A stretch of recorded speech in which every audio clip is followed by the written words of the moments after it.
Oui, merci. Je voudrais compléter le propos qu'a tenu ma collègue tout à l'heure par un point un peu plus général. Je rappelle que ce rapport de la Commission communale d'accessibilité, c'est une obligation, comme un certain nombre de rapports, le rapport égalité hommes-femmes, le rapport énergie-climat, le rapport développement durable, etc., etc., mais que ces rapports ne sont pas faits pour lustrer la communication politique du groupe majoritaire. Malheureusement, en fait, c'est ce que vous en faites. Vous avez dans ce rapport une longue liste d'actions, beaucoup, et en fait elles sont en général prises en charge par d'autres. Donc comme ça, c'est bien pratique. Vous avez une intention affichée qui est des meilleures.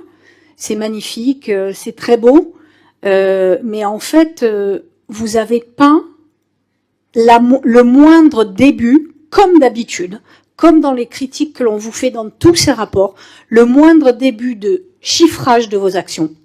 On ne sait pas combien ça coûte, rien.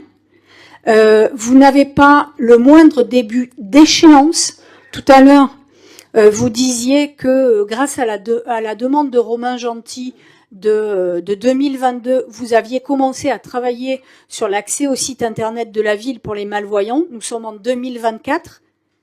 C'est quoi l'échéance si vous avez commencé à y travailler depuis 2 ans? Vous n'avez aucune échéance sur rien. C'est quand bientôt? Et enfin, le pompon, comme d'habitude dans tous vos rapports, c'est que vous vous évaluez vous-même, une auto-évaluation qui vous permet de dire que vous êtes les plus beaux et les meilleurs.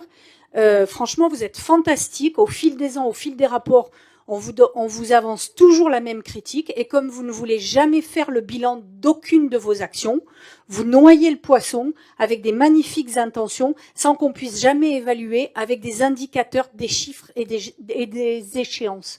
C'est incroyable.